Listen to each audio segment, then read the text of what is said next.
Hi statistics students, I'm going to review with you the notes on the Oreo project.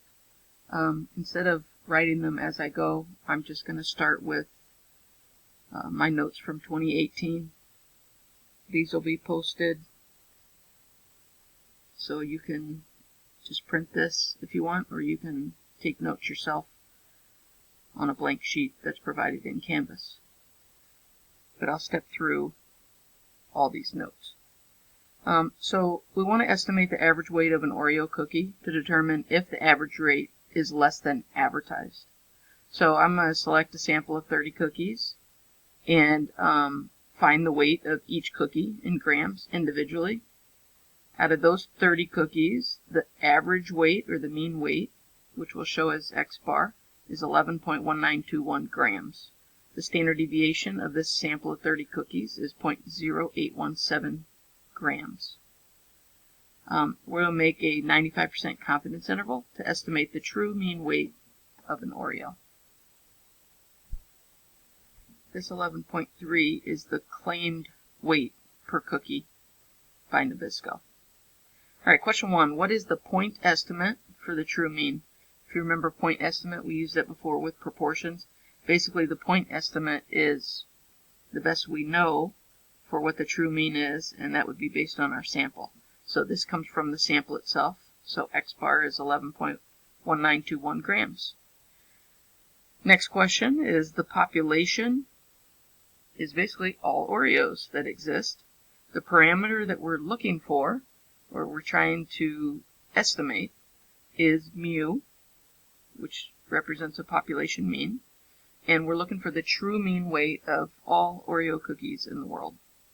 We have a sample of 30 Oreos, and our test statistic is this 11.1921 grams. Okay, we have to talk about the conditions and assumptions. Do we have a sample that is random? And why is that important? Yeah, we do have a random sample. It's 30 cookies out of a container of Oreo cookies. There's no reason to assume that that's anything other than just a random selection. We need a random sample because randomness, as you remember, reduces bias. And our ultimate idea is to generalize about the entire population. So this is important. We want our sample to represent the entire population. We'll come back to these notes later.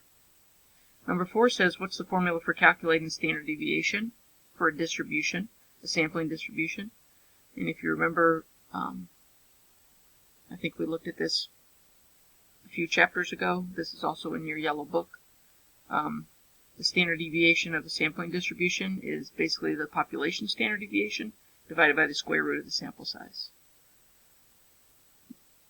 This is going to become important in this chapter because of this population standard deviation. We don't know what that is. Now, Nabisco probably does in reality know what that is, but right now we don't know what this is. We'll talk about that more later. Number 5. What condition must be met to use this formula? We have a 10% condition, so that we know we're not using too much of the population. Our 30 cookies is less than 1/10 of all the Oreos in the world. That's kind of easy. Number 6, in the formula for standard deviation of the sampling distribution of X bar, we don't know the value of sigma. If we did know sigma in the standard deviation, then we would likely know the population mean as well. But this is what we're trying to figure out. What is the population mean? So we don't really know either of those things. We're going to use the sample standard deviation instead. So we will find the standard error for that. The standard error of X bar is the sample standard deviation, S sub x, divided by square root of n. So our sample standard deviation is on the top of this page, 0.0817, divided by square root of 30. So our standard error, 0.0149. Number 7 asks, would it be appropriate to use a normal distribution to model this sampling distribution? And actually the central limit theorem comes into play here. If you remember, the central limit theorem says any distribution of at least a sample size of 30, no matter what its shape. If you make that into a sampling distribution of equal size samples, that sampling distribution can be modeled by a normal distribution. So 30 Oreos is greater than or equal to the central limit theorem requirement of 30. So we're set there. We're going to have to find the margin of error for our confidence interval. And for proportion, if you recall, we used Z star or Z critical value is what that was called. For a mean, we're going to use T star as the critical value. Why do we have to use T star? Well, hopefully you've already read this in your chapter 22 reading, but it's called T star because we're actually going to use T-scores for this, which is basically required when you're working with small samples, when you're working with means, and when you don't know the population standard deviation. So there's some graphs that you will see that compare T distributions to the normal distribution. And if you look at this graph, the green part is a normal distribution, and that's what we would use with Z-scores. For T-scores, the shape of the graph depends on your sample size. So I have a couple of other curves shown here for different sample sizes. The smaller the sample, kind of the flatter the curve, and the thicker the tail. What I kind of want you to think about here is if you use the same exact cutoff, right, say right here, that the Z-score would provide on the normal curve, on a T distribution, the area under the tail is greater. So at this position, whatever this value would be, let's say, these other with smaller sample sizes, there's more area under the curve to the right, and that would actually result in a smaller confidence level. If you want the same confidence level you would have for your normal curve, you would have to move out to the right further, so that the area to the right of your T-score would be the 5% or the 2% or the 1% you're looking for. So your T-scores in general are going to be larger in magnitude than Z-scores for the same confidence levels. Okay, let's look at the next set of questions.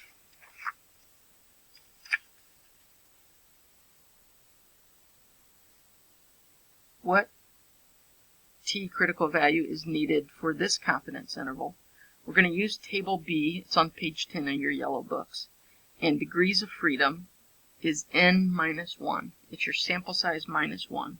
We're going to use that to find our T value. So our degrees of freedom, n minus 1, is 30 minus 1, or 29. If you look at this little picture here, we want a 95% confidence interval. So 95% in the center leaves us 2.5% of area on each end. So it would be two-tailed. Confidence intervals are always two-tailed. And we'll look at our T-table. For a 95% confidence level at degrees of freedom of 29, our T critical value is 2.045. So if you look at page 10, degrees of freedom of 29, way down here, and the tail probability is 0.025. Pay attention to the one-sided or two-sided issue. And you find that intersection, you get 2.045. Make sure you know how to find that on your table. The Z-score for that would have been 1.96. You can actually find that on your table also, because if you look at the degrees of freedom down the left-hand side of your table, the bottom line, or the next to the bottom line, is infinity. That basically represents the normal curve. So you can go down to the bottom, see a 95% confidence level on the normal curve, put you at 1.96. Okay, so our T-score is 2.045. We want to calculate the margin of error using T critical value and the standard error. So our margin of error is plus or minus our t value. And notice how I write that t sub 29. It's good practice to put your degrees of freedom there, because any different sample size would give you a different degree of freedom and then a different t critical value for the same confidence level. We're going to multiply that by the standard error, so we get plus or minus 2.045 times our standard error from the prior page, 0.0149. Margin of error is 0.0305.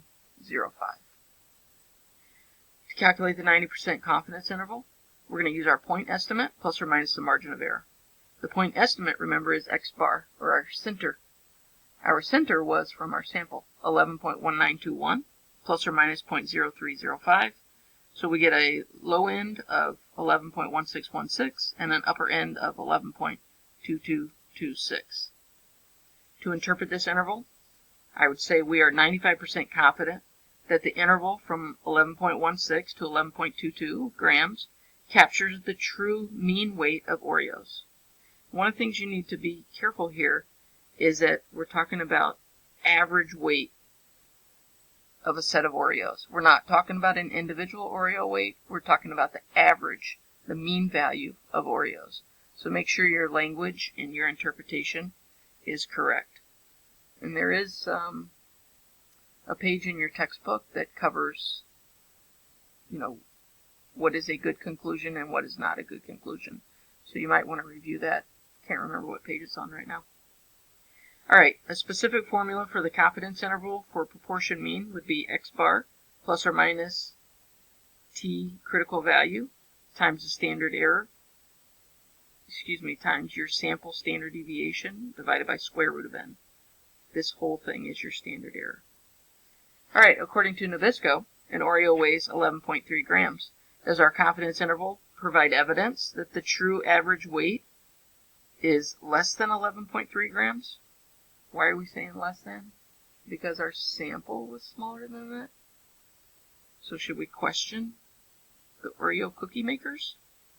Well, 11.3 grams is not in our interval at all. So the interval does not contain 11.3. It is below 11.3. So we do have evidence that the average weight is less than 11.3 grams. This we could use to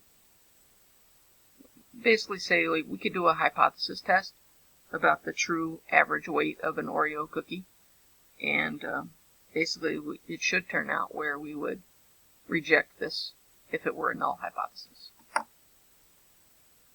Okay, on the next video, I'm going to cover the conclusions to this and the kind of practice problems I'd like for you to do.